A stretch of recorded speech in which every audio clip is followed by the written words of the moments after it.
Loué et remercié soit le Seigneur. C'est une grâce que nous puissions être ici, une grâce que nous puissions croire, une grâce que nous puissions nous présenter à Dieu et faire avec sa puissance ce qu'il nous a commandé. Lorsque nous avons chanté les cantiques, il m'est venu à l'esprit que beaucoup avant nous avaient déjà exprimé leur désir d'être auprès du Seigneur. L'un des auteurs de cantiques chante ainsi: « Ô glorieux Sauveur, mon roi, mon Sauveur, mon Seigneur. » Et le dernier couplet dit ici: « Et quand je serai enlevé sur les nuées du ciel, montant dans la gloire, alors dans l'allégresse je célébrerai l'amour éternel et je louerai Dieu au plus haut des cieux. » Il est devenu grand pour moi depuis quelque temps déjà. Je l'ai sans doute dit dimanche à Zurich, peut-être samedi à Salzbourg, en Autriche, je ne le sais pas exactement, que tous les croyants ont attendu en leur temps le retour du Seigneur. Et ce n'était pas une erreur. Il y a bien des gens qui disent que Paul l'a attendu et qu'il ne l'a pas vécu, etc. Non. Dieu a fait en sorte que tous le verront en même temps. Même ceux qui sont maintenant au paradis, vous le savez par l'expérience que Frère Branham a eue de son vivant, il était au paradis. Et alors il a dit: « Mais je veux voir Jésus. » Et la réponse fut: « Lui, tu ne peux pas le voir maintenant. Nous attendons tous ici jusqu'à ce qu'il revienne. Et alors nous viendrons avec lui et ensemble nous le rencontrerons. » Ou alors plutôt nous irons tous dans l'enlèvement et rencontrerons le Seigneur et le contemplerons. Dieu est parfaitement juste en tout. Ce serait encore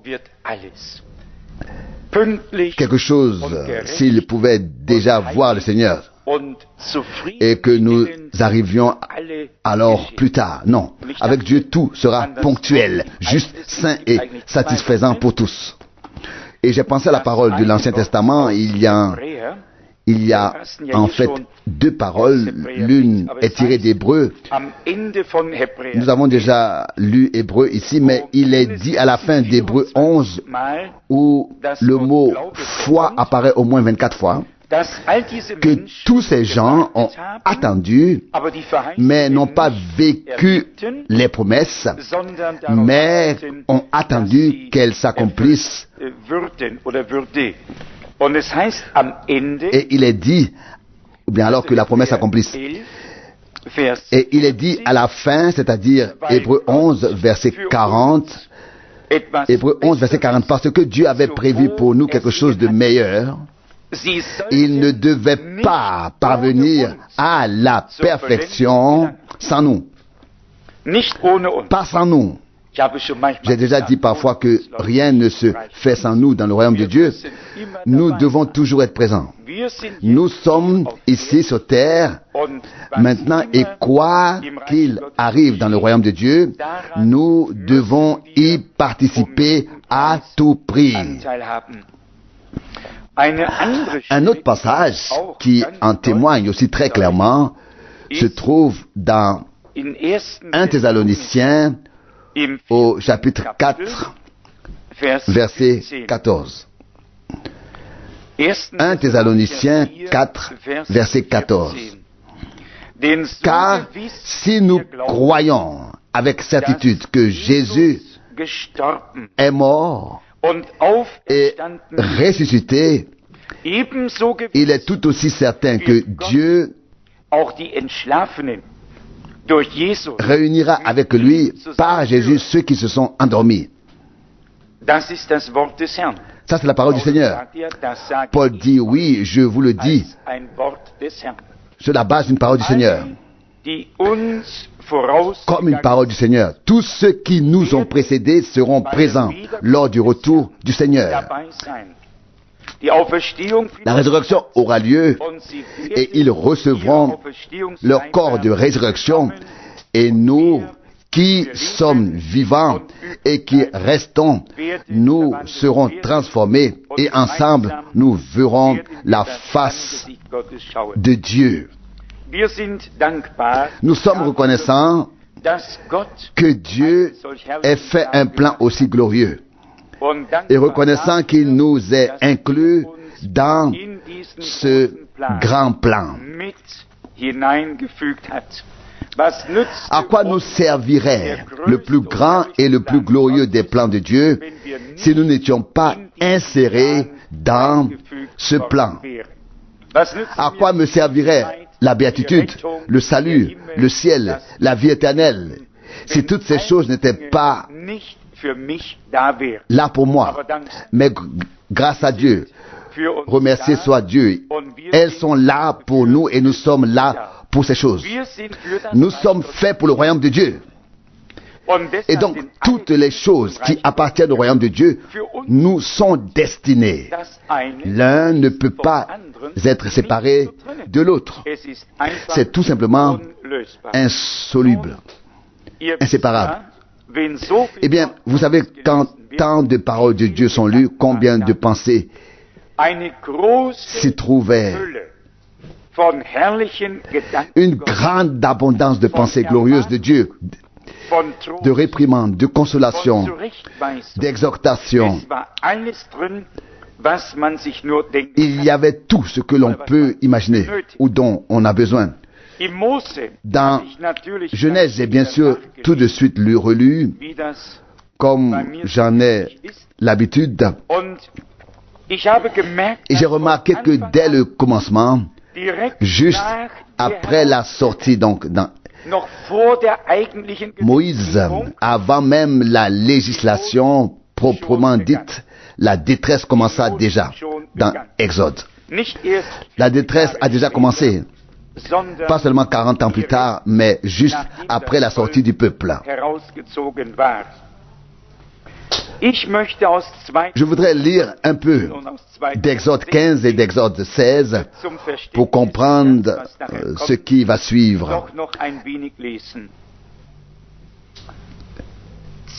Exode 15, vous connaissez tous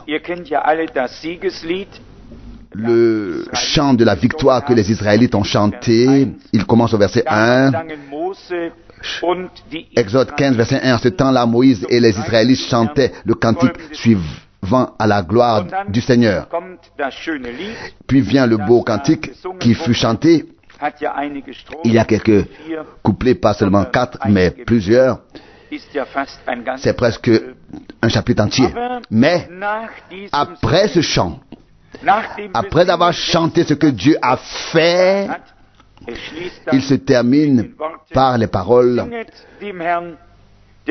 chantez au Seigneur, car il est élevé. Il a précipité dans la mer les chevals et son cavalier. Le cheval et son cavalier. Chanter est une chose. Je viens de lire Exode 15, verset 21, verset 21. Du moins, la dernière partie. Chanter ce que Dieu a fait est une chose. Et faire dans l'obéissance ce qu'il a ordonné en est une autre. Les hommes ont chanté ce que Dieu a fait, mais n'étaient pas prêts à faire ce qu'il demandait. Et c'est là que la difficulté a commencé. Nous pouvons tous chanter ce que Dieu a fait. Cela ne doit pas manquer. C'est là qu'intervient Myriam avec son tambourin et ses cymbales. Et puis ils ont tous, comme il est écrit ici au verset 20. Alors la prophétesse Myriam, sœur d'Aaron, prit le tambourin à main, et toutes les femmes s'avancèrent derrière elle avec des tambourins à main et en dansant au pas de charge. Verset 21, et Myriam chanta aux hommes en réponse: chantez au Seigneur car il est élevé. On peut chanter, et ce n'est pas ce qui manque aujourd'hui non plus. On peut faire de l'ambiance, créer une ambiance puissante, parler des grandes œuvres de Dieu, les chanter de tout son cœur et de toute son âme, et ne pas être prêt ensuite à faire de tout son cœur et de toute son âme ce que Dieu a dit. Et à quoi sert alors le chant? À quoi sert alors les cantiques? À quoi sert alors le jeu, la danse? Si par la suite la grande détresse s'installe. Au verset 24, c'est-à-dire juste après le chant s'est à peine terminé, puis il a continué un peu au verset 24. Le peuple murmura contre Moïse en disant, qu'allons-nous boire? Verset 25, il supplia le Seigneur à haute voix et le Seigneur lui montra un bois. Quand Moïse l'eut jeté dans l'eau, l'eau devint douce. C'est là qu'il donna au peuple des lois et des ordonnances. Et c'est là qu'il le mit à l'épreuve. 26 en disant, verset 26, si tu écoutes de bon cœur les instructions du Seigneur ton Dieu, et si tu fais ce qui lui est agréable, si tu obéis à ses ordres, et si tu observes tous ses commandements, je te ferai, je ne ferai venir sur toi aucune de toutes les plaies que j'ai infligées aux Égyptiens, car moi, le Seigneur, je suis ton médecin. Dieu le Seigneur avait donné des promesses physiques destinées au corps. Il a donné la manne du ciel, il a donné de l'eau, mais il a donné des ordres aussi et des ordres et a ordonné, si vous les accomplissez de bon cœur, je ne ferai venir sur vous aucune des calamités qui sont tombées sur les Égyptiens. Car je suis le Seigneur, ton médecin. Et nous savons ce qui s'est passé plus par la suite. Pour que vous voyez pourquoi ces murmures se sont à nouveau produits, je lis le verset 27. Verset 27. Ils arrivèrent ensuite à Élim, où il y avait 12 sources d'eau et 70 palmiers, et ils campèrent là près de l'eau. Maintenant, tout allait bien. Il n'y avait plus de besoin. L'eau était là, les arbres étaient là, la chaleur brûlante ne leur faisait pas de mal, non. Il faisait bon et frais, ils avaient à boire, à manger aussi, donc tout allait bien. Mais ils devaient partir.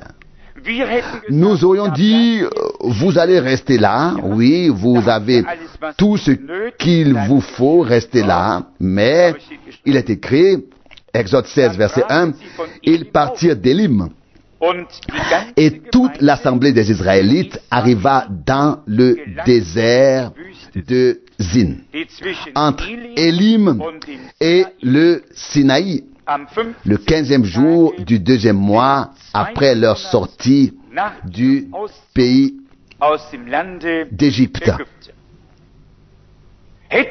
S'ils avaient pu y rester, tout aurait été merveilleux.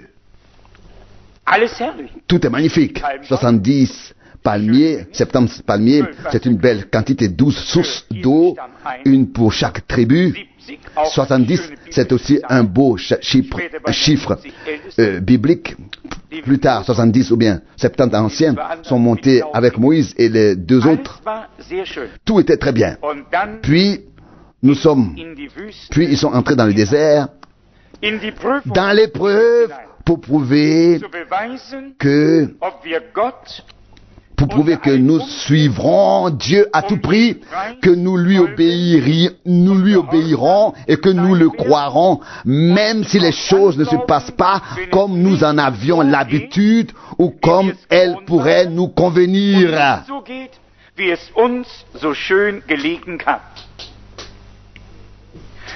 Ce sont les temps d'épreuve où se révèle la matière dont nous sommes issus et taillés. Tant que tout se passe comme nous le souhaitons, qui ne peut pas jouer du tambourin, qui ne peut pas chanter, qui ne peut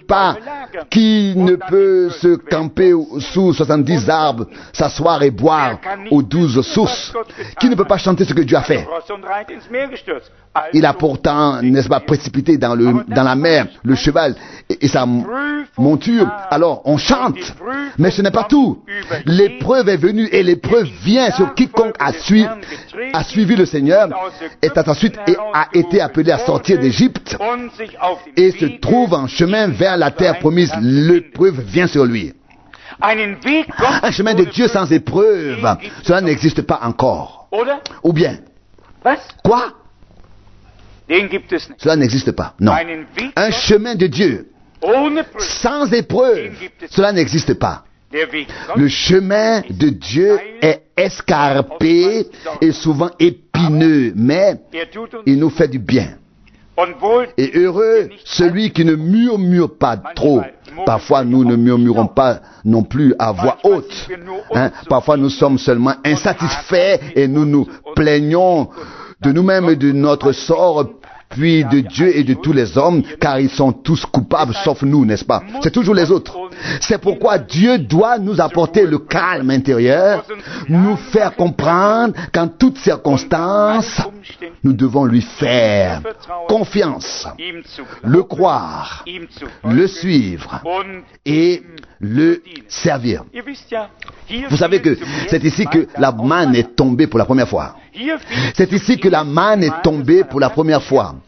Mais permettez-moi de lire ici le verset 9 ou la dernière partie du verset 8. Car que sommes-nous? Vos murmures ne sont pas contre nous, mais contre le Seigneur. Verset 9. Sur ce, Moïse dit à Aaron, ordonne à toute l'assemblée des Israélites. J'espère que nous avons également saisi cette pensée de assemblée ici, ecclésia, communauté, assemblée, appelée à sortir. Je l'ai lu ici. Elle apparaît pour la première fois au chapitre 12, lorsque le peuple a été appelé à sortir. Ce n'est qu'à partir de l'appel qu'Israël est devenu une assemblée. Auparavant, il s'agissait d'un peuple de 12 tribus. Et c'est ici que le mot assemblée apparaît pour la première fois. Exode 12, verset 2. Exode 12, verset 2. Le mois présent sera pour vous le mois du commencement, le premier mois. Il sera pour vous le premier des mois de l'année. Verset 3. Donnez à toute l'assemblée d'Israël les instructions suivantes. Avant, peuple, descendant d'Abraham, Isaac et de Jacob. 400 ans s'écoulèrent, 430 en tout. Mais à partir du jour où Dieu les appela, où l'agneau fut immolé, où le sang coula, où l'alliance fut établie, ce ne fut pas seulement un peuple, ce ne furent pas seulement des tribus, mais une assemblée. Et à partir de ce moment-là, Dieu est entré dans un contrat avec eux, dans une relation d'alliance. Et c'est pourquoi il a exigé l'obéissance à ce qu'il a dit et à ce qu'il... Et en face de ce qu'il disait. Maintenant, une autre épreuve arrivait. Déjà, Moïse a donné la directive qu'il avait reçue du Seigneur, à savoir que chacun ne devait amasser que ce qu'il pouvait lui-même consommer. Que ce soit beaucoup ou peu, cela suffira toujours. Mais personne ne devrait garder ces choses-là dans l'incrédulité pour le lendemain. Car ce faisant, ils auraient remis en question le fait que Dieu leur donna à nouveau de la manne, c'est-à-dire de la nourriture, le lendemain. Comme il a promis. Lorsque Dieu dit, je vous donne chaque jour de la nourriture fraîche, c'est-à-dire de la manne, c'est ce qu'il veut dire. Exode 16, 4. Alors personne n'a besoin de se remplir les poches en se disant, je veux bien faire des provisions pour demain. Non, si Dieu dit, je pourvoirai à vos besoins, chaque jour, il pourvoira. Et s'il dit, vendredi, prenez 2 jours, pour vous, alors le vendredi, il donne aussi la nourriture pour 2 jours, afin que nous puissions rester à la maison le jour du sabbat et ne pas faire plus d'1 kilomètre. Et voilà, Dieu a fait ce qu'il a dit. Mais ici, nous avons les gens et nous pensons et pour l'instant, oui, qu'y avait-il de mal à ce que quelqu'un mette un peu plus dans ses chaussettes et dans ses poches pour avoir quelque chose le lendemain? Non, il ne s'agit pas seulement de cela. Il s'agit de croire totalement en Dieu et de croire à Dieu et de lui faire confiance et de ne pas faire ce qui est contraire à sa parole et à ses ordonnances. Donc, d'être obéissant à quoi il a dit. Et quand il a dit, je vous donne de la manne chaque jour, ramassez seulement toujours pour le jour déterminé. C'est ce qu'il veut dire. Et nous voyons qu'ils l'auront fait avec sincérité. Mais, vous savez, ce qui est écrit ici, verset 20. Mais ils n'écoutèrent pas Moïse et certains en gardèrent une partie jusqu'au lendemain matin. Mais il y avait des vers qui y avaient poussé et cela sentait mauvais. Et Moïse s'irrita contre eux. Verset 21. Il en ramassait donc chaque matin, chacun selon ses besoins, mais dès que le soleil brillait, cela fondait. Dieu fit alors en sorte qu'ils ne puissent plus rien ramasser. Ce qui restait fondit et il n'y en eut plus. Moïse se mit en colère. Il savait pourtant ce que Dieu lui avait dit. Il avait fait savoir au peuple chaque jour une nouvelle manne. Et le peuple n'a pas totalement cru Dieu. Ils ont dit, attendez, on va jouer la sécurité. Comment pouvons-nous jouer la carte de la sécurité en cherchant à nous aider nous-mêmes? Nous ne pouvons être sûrs que si nous faisons ce que Dieu nous a dit de faire et tel qu'il a dit de le faire. Cela peut toujours être une épreuve aussi là, mais heureux l'homme qui réussit cette épreuve. Au verset 22, Exode 16, 22, le 6e jour, ils avaient recueilli 2 fois plus de pain, 2 homères pour chaque personne. Qu'est-ce que c'était? Comme nous venons de le dire, le 7e jour était un jour de repos. Vous ramasserez pendant 6 jours, mais le 7e jour est un sabbat. Ce jour-là, il n'y a rien. Ils avaient pris des dispositions pour ce seul jour. C'est ainsi que Dieu l'avait ordonné. Exode 16, verset 33. Moïse donna alors cet ordre à Aaron. Prends une cruche, mets-y un gomer de manne et dépose-la devant le Seigneur comme réserve pour vos générations futures. Verset 34. Selon l'ordre du Seigneur, selon l'ordre que le Seigneur avait donné à Moïse, Aaron plaça la cruche devant les tables de la loi dans l'arche d'alliance pour la conserver. Vous voyez de quoi il s'agit? Vous pouvez lire dans Hébreux 8. La cruche contenant la manne fut placée dans l'arche de l'alliance. Hébreux 9, verset 4. C'est directement de la première manne que cette provision a été prise et placée dans l'arche de l'alliance. là où se trouve la parole de Dieu et où se trouve le peuple de Dieu, Dieu pourvoit à la nourriture.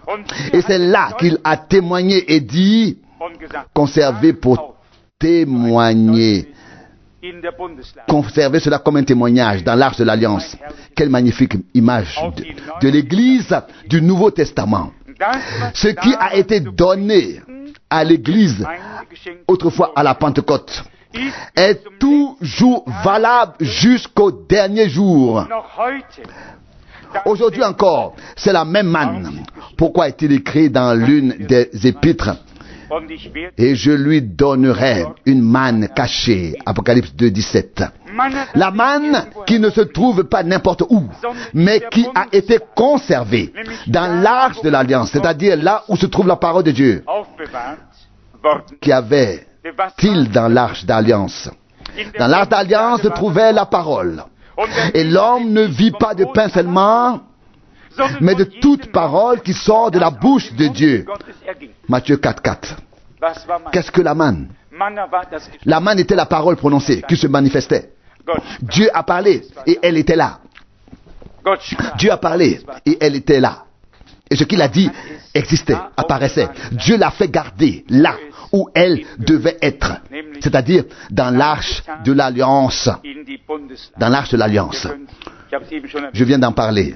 C'est probablement au chapitre 9 d'Hébreux, si je me souviens bien, que cet exemple nous est donné.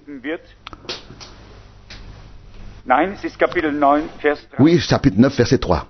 Hébreux 9, verset 3.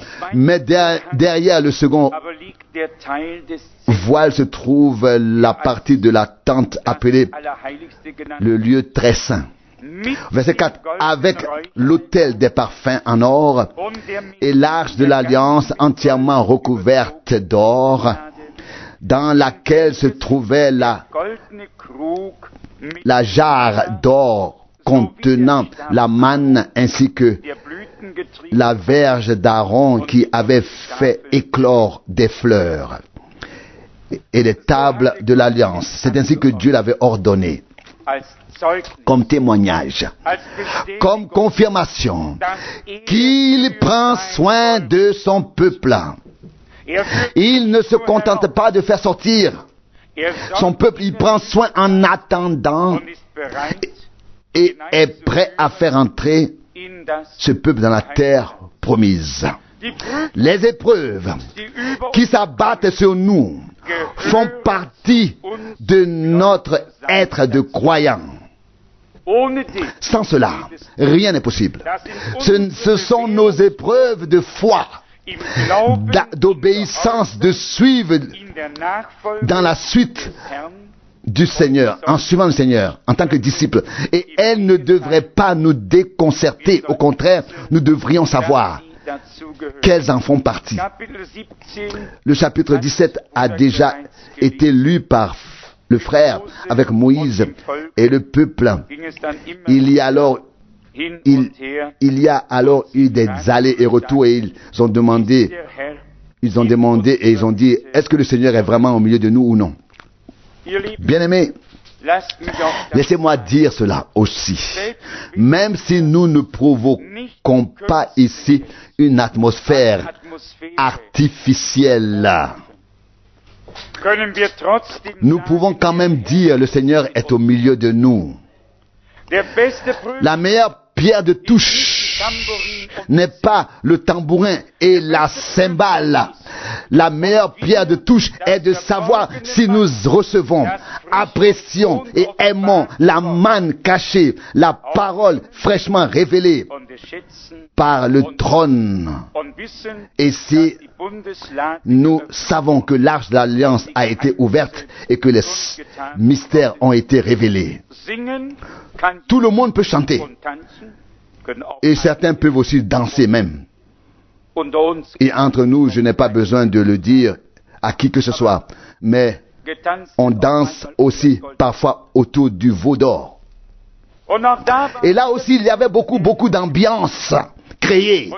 Et lorsque Moïse descendit de la montagne et entendit cette immense ambiance, il se demanda, est-ce le chant d'une victoire. Exode 32, 17. Et il ne savait pas du tout. C'est-à-dire que le Seigneur l'avait déjà dit. Descends. Le peuple que tu as fait sortir a commis un grand péché. Mais au moment où il a entendu l'ambiance, il s'est dit, attendez, il ne doit pas y avoir grand chose de mal. On chante si puissamment. Dieu a dû faire quelque chose de grand. Oh oui, ça c'est ce qu'on pourrait penser. C'est ce qu'on pourrait penser. En s'approchant, il a vu l'horreur. Et c'était déjà fait. Non pas là où l'on met de l'ambiance. Non pas là où les tambourins et les cymbales doivent absolument être entendus à fond. Mais là où les hommes peuvent adorer en esprit et en vérité et offrir à Dieu avec un cœur sincère le remerciement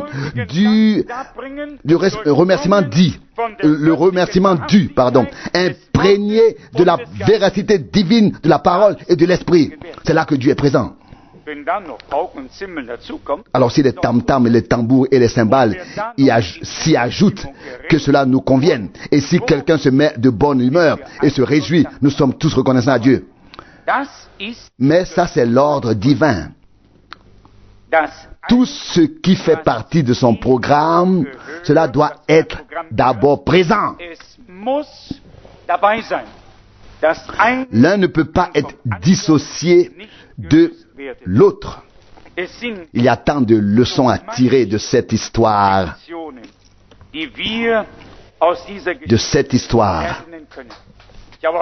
J'ai entendu aujourd'hui une prédication de Frère Branham. Nous allons certainement la traduire prochainement. Il parle du peuple d'Israël. Il parle aussi de comment s'appelaient ses amis Dathan et Korah, puis Balaam, etc. Et il était difficile pour ces gens de trouver leur place divine. C'est toujours étrange que ce soit justement ceux qui veulent prendre la place d'un autre, qui prouvent par là qu'ils n'ont pas encore trouvé la leur et qu'ils n'ont pas encore reconnu celle de l'autre. C'est comme ça. C'est comme ça. Au moment où tous ses amis auraient reconnu réellement que Moïse était désigné par Dieu pour cette tâche, et n'auraient pas pensé en eux-mêmes. Tu n'es certainement pas le seul à avoir le droit de faire tout cela parmi nous. Nous sommes encore, nous aussi nous sommes là. Nous aussi nous sommes là. Hein? Il y avait de la place pour eux. Mais une autre place. Non pas celle de Moïse. Mais la place de Moïse appartient à Moïse. Et la place d'Aaron appartient à Aaron. Et la place de tous les autres appartient à tous les autres. Et ça, c'est l'ordre divin. Mais si quelqu'un n'a pas trouvé la place que Dieu lui a donnée, alors, c'est là que viennent les troubles. C'est vrai, ça c'est pourtant la leçon divine. Et les choses ne sont pas écrites uniquement pour que nous ayons une Bible avec beaucoup de pages, mais pour que nous en tirions une leçon. Comme je l'ai dit, je n'avais pas du tout l'intention de m'occuper de ce genre de pensée ce soir. Je voulais juste vous saluer de Salzbourg et de Zurich, et j'ai lu brièvement 1 Corinthiens 16 avant la réunion. Et là, j'ai remarqué que même les plus grands hommes de Dieu dépendaient de l'aide de Dieu.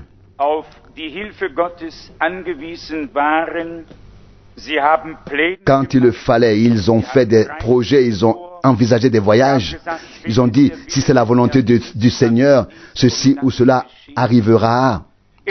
Ce n'est pas toujours comme si chacun avait maintenant tout sorti de sa manche, mais aussi comme Paul ici, qui écrit très ouvertement, comme l'un d'entre nous pourrait écrire 1 Corinthiens 16 du verset 5. J'irai chez vous après avoir traversé la Macédoine car je ne fais que traverser la Macédoine. Verset 6. Mais chez vous, je resterai peut-être plus longtemps, peut-être même tout l'hiver, afin que vous puissiez me guider dans mon voyage. Ici, le mot peut-être. Il y a le mot peut-être. Nous dirions un homme de Dieu, un prophète, un apôtre, qui aurait toujours pu dire tout de suite, ainsi parle le Seigneur.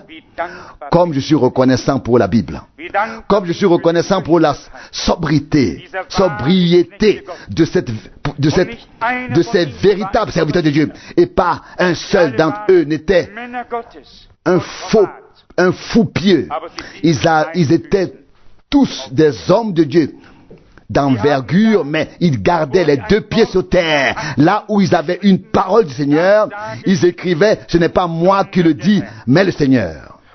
Et là où ils n'avaient pas de parole du Seigneur, là où le Seigneur ne lui avait pas parlé, il disait, ce n'est pas le Seigneur qui le dit, c'est moi. Et ensuite, il va même jusqu'à dire, à cause de la situation difficile et du temps présent, je vous conseille telle et telle chose, comme quelqu'un qui a trouvé grâce auprès de Dieu. C'est tout de même le comble. Pas toujours tout, comme on le pense ici, ainsi parle-t-il de part en part et jusqu'au bout. Il dit peut-être que je passerai l'hiver avec vous, peut-être, c'est tout. Tout de même, le plus grand homme de Dieu de tous les temps, ce que nous avons parfois comme pensée, nous empêche de rester naturel et raisonnable. Si nous comprenions qu'il s'agit de deux domaines différents. L'un est le domaine terrestre, l'autre le domaine divin. Et que nous restions parfaitement sobres et clairs dans les deux domaines, comme il se doit, à 100%. Ce n'est qu'ainsi que Dieu pourra nous utiliser. Celui qui est sobre et clair dans le domaine terrestre pourra l'être aussi dans le domaine spirituel. Et les deux doivent être équilibrés l'un par rapport à l'autre. Il est dit au verset 7. 1 Corinthiens 16. En effet, cette fois-ci, je ne veux pas seulement vous voir de passage, mais j'espère pouvoir rester un certain temps avec vous. C'est exactement comme nous l'aurions écrit, n'est-ce pas? N'est-ce pas? Moi aussi, je pourrais écrire ainsi, sans être apôtre. Je pourrais aussi écrire comme ça, sans être apôtre. Et c'est ainsi que Paul l'a écrit. Je le répète encore une fois. Quelle grâce d'avoir eu de tels hommes de Dieu. On voit d'une part, quand ils étaient dans le ministère, le même Paul pouvait dire, mais aussi si nous-mêmes ou un ange venu du ciel vous annonçait un autre évangile que celui que nous vous avons annoncé, malédiction sur lui. Et c'est là que cela commence. Et il était si sûr de l'appel et de l'envoi et de la prédication divine de l'évangile qu'il avait reçu. Quand il s'agissait ensuite de faire des voyages ou de ne pas en faire, de rester ou de ne pas rester, j'espère pouvoir rester avec vous un certain temps. C'est ce qu'il disait, j'espère. C'est beau, c'est beau. Cela me plaît, parce que cela s'inscrit dans le déroulement du temps. Il n'était pas au-dessus du temps. Il était au milieu du peuple. Il voulait servir tout le monde. Et il a d'ailleurs dit ailleurs qu'il voulait être un Romain pour les Romains, un Grec pour les Grecs, afin de gagner le plus grand nombre au Seigneur, ou de gagner, oui, pour le Seigneur, de gagner un plus grand nombre pour le Seigneur. En effet, dans 1 Corinthiens 16, verset 7, il dit, en effet, cette fois-ci, je ne veux pas seulement vous voir de passage, mais j'espère pouvoir rester un certain temps avec vous. Si telle est la volonté du Seigneur, si c'est la volonté du Seigneur, ici, verset 8, il dit ensuite, ici à Éphèse, je resterai encore jusqu'à la Pentecôte. Verset 9, car l'occasion m'a été donnée ici d'exercer une activité variée et fructueuse. Bien sûr, les adversaires ne manquent pas non plus. Cela aussi, il a dit ouvertement. De notre point de vue, nous dirions aujourd'hui, mon Dieu, si Paul était ici, nous marcherions tous de tout cœur avec lui et nous dirions, Paul, Le plus grand cadeau que Dieu ait pu nous faire en plus de la rédemption, c'est toi, avec ton ministère. Et nous tous, n'est-ce pas? Nous prendrions tous place ici dans les premiers rangs et nous serions peut-être même assis par terre. Si Paul prêchait, je pourrais m'asseoir par terre. Comme ça, oui. Des hommes de Dieu se sont laissés utiliser par le Seigneur lui-même. Et pourtant, ce grand homme de Dieu doit écrire, certes, les adversaires ne manquent pas non plus. Oui, contre qui étaient donc ces adversaires? Contre qui? Au fond, comme je l'ai déjà dit tout à l'heure, ils n'ont pas trouvé leur propre place dans le royaume de Dieu et dans le corps de Jésus-Christ. Et puis, le mécontentement arrive et il est rapporté sur d'autres si ce n'est pas sur eux. Et voilà que la désunion s'installe dans le corps du Seigneur. Mais il ne doit pas en être ainsi. Ensuite, il est question ici de Timothée, etc., etc. Nous arrivons maintenant au verset 13. 1 Corinthiens 16, verset 13. Veillez, tenez ferme dans la foi, soyez des hommes. Fortifiez-vous. Verset 14. Que tout se passe chez vous avec amour. Oh, quelle exhortation s'adresse à nous tous ici. Quel rappel à l'ordre. Veillez. Verset 13. Tenez ferme dans la foi. Soyez des hommes. Devenez forts. C'est ce que Dieu nous adresse comme parole aujourd'hui par cette écriture. Tout le reste, même si les adversaires ne manquent pas ceci ou cela, mais ensuite vient l'exhortation. Le rappel à l'ordre. Ensuite vient la partie spirituelle. Ensuite vient notre édification, notre affermissement, notre fondement dans le Seigneur et dans sa parole. Notre fondation, pardon, dans le Seigneur et dans sa parole. Verset 13. Veillez, tenez ferme dans la foi, soyez des hommes, devenez forts. Verset 14. Que tout se passe chez vous dans l'amour. Combien de fois l'amour a-t-il été prêché et chanté? Mais il doit être vécu, mis en pratique, et s'il est offert, il doit aussi être accepté et rendu. Même l'amour de Dieu, qui est sans limite, n'a aucun effet sur nous à moins que nous ne le recevions et l'acceptions pour nous personnellement. Il en est de même lorsque nous témoignons de l'amour les uns pour les autres. Il doit être accepté et partagé. Verset 15, j'ai encore une chose à vous faire remarquer, frères. Ensuite, il parle de la maison de Stéphanas, ainsi de suite. Il était le premier. Verset 16, ainsi donc, aussi soumettez-vous à ces gens-là et à tous ceux qui travaillent et peinent. Verset 17, je me réjouis de l'arrivée de Stéphanas, de Fortunatus et d'Achaïcus. Ils m'ont suppléé à votre absence. Verset 18. Et m'ont apporté ainsi qu'à vous le repos spirituel. Ou bien alors, rafraîchissement spirituel, dit frère Franck, rafraîchissement. Vous devez reconnaître et apprendre à apprécier de tels hommes. Nous avons ici deux mots, repos spirituel ou rafraîchissement, peu importe. Dans le réconfort, dans le rafraîchissement, il y a le repos, et dans le repos, il y a le réconfort. Dans l'agitation, vous savez ce qu'il y a dedans, rien de bon. Notre frère a lu, il y a du repos, il y a un repos présent pour le peuple de Dieu. Hébreux 4 versets. Les premiers versets. Celui qui est entré dans ce repos divin n'a plus d'inquiétude autour de lui. Il se repose en Dieu. De ses propres œuvres. Et se repose dans l'œuvre de Dieu qui s'est produite à Golgotha. Il se repose littéralement. Comme Dieu s'est reposé lui-même de ses propres œuvres. Avez-vous entendu dire que depuis la création du monde, Dieu a fait quelque chose à la lune, au ciel, au soleil et à la mer ou ailleurs après avoir achevé son œuvre? Rien du tout. Quand Dieu a terminé, il a tout regardé et a vu que c'était très bien. Et il s'est assis. Finish. Terminé. La chose était faite pour de bon. Lorsque nous avons la grâce auprès de Dieu de voir l'œuvre de rédemption achevée sur la croix à Golgotha d'un point de vue divin, c'est-à-dire d'en haut, et que nous en avons saisi la signification par la foi, alors nous nous reposons en Dieu. Nous nous reposons alors de nos propres œuvres. Alors tout cela s'arrête et nous nous reposons en Dieu.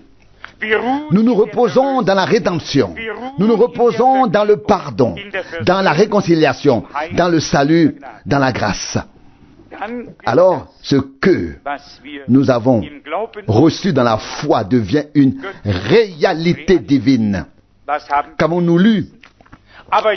Mais à cela, le message n'a servi à rien, car ils ne l'ont pas associé à la foi. Hébreux 4, 2. Le plus grand message de Dieu ne sert à rien s'il n'est pas reçu en étant lié à la foi. Et celui qui croit est sauvé. Oui, personne ne peut devenir plus que bienheureux. Oui, quelqu'un d'autre peut-il devenir plus que bienheureux? Plus que béatifié? Eh bien, cela me suffit. Si je suis sauvé, et je le suis déjà, alors oui, nous n'avons plus qu'à remercier Dieu. Qu'a dit le prophète Joël? Est-ce vrai ou faux? Celui qui invoquera le nom du Seigneur sera sauvé. Romains 10, 13. Car, l'avons-nous fait? Avons-nous invoqué le nom du Seigneur? Qu'est-ce qui suit alors? Quel en est le résultat? Il sera sauvé. C'est la conséquence. Est-ce vrai? Oui. Avons-nous invoqué le nom du Seigneur? Ah, l'avons-nous fait? Oui. Sommes-nous alors bien heureux ou non? Oui. Oh, je n'entends rien. Je n'entends pas. Je n'entends rien. C'est pourtant la parole. Bien-aimés, nous parlons parfois d'incrédulité et nous ruminons là-dessus. Et nous nous sommes assis sur l'incrédulité comme sur un baril de poudre. Et nous la réchauffons et nous l'entretenons. La foi est pourtant ce qui compte. Et nous avons cru. Et parce que nous avons cru Dieu, nous avons confirmé qu'il est vrai. Car celui qui ne croit pas Dieu en fait un menteur. Alors, croyons Dieu, croyons ce qu'il a dit et entrons dans le repos divin avec cette foi. Avec cette foi. À cela, le message n'a servi à rien car ils ne l'ont pas uni à la foi. Uni à la foi.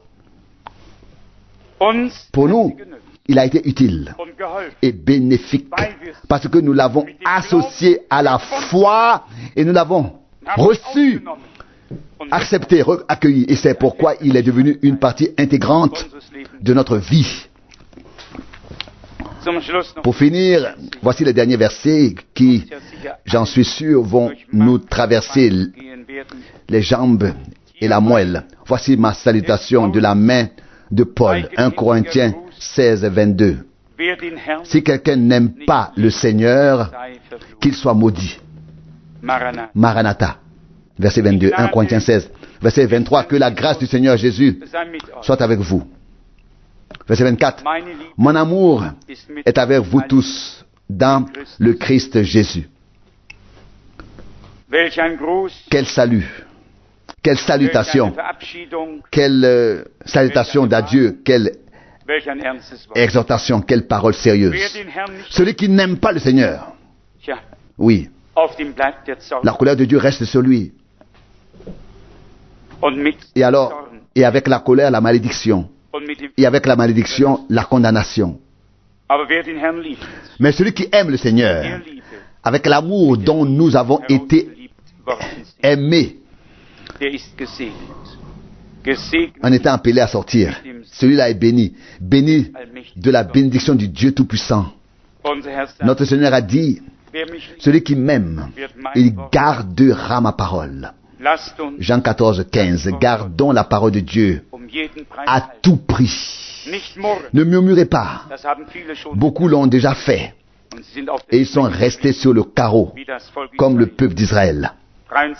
23 000 en un jour, si je me souviens bien.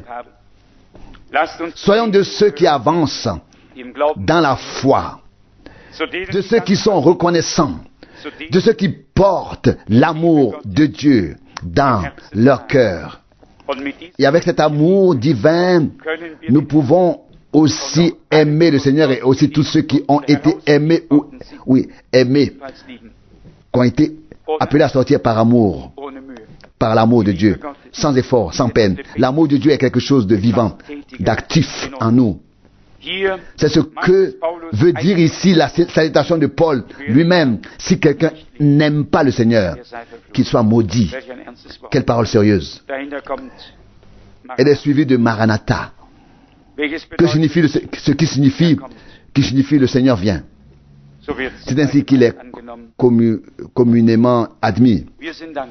Nous sommes reconnaissants que Dieu ait changé la malédiction en bénédiction et que nous puissions croire et que nous puissions aimer et que nous ayons la volonté, Dieu l'a mise en nous, de faire selon sa parole, toutes choses.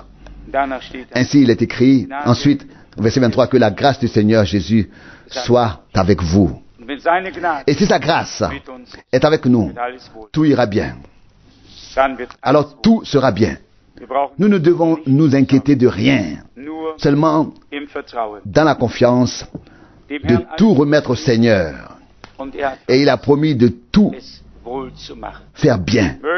Puissions-nous avoir appris quelque chose, chacun de notre côté, à travers les leçons des passages de l'Écriture que nous avons lus, à savoir faire confiance au Seigneur de manière nouvelle et totale. Savoir qu'il tiendra ses promesses. Au moment opportun, il fera tout. Nous voulons associer le message divin à la foi et faire confiance au Seigneur pour qu'il fasse bien les choses au moment opportun et qu'il les fasse glorieusement se manifester à la louange et à la gloire de son nom. Amen.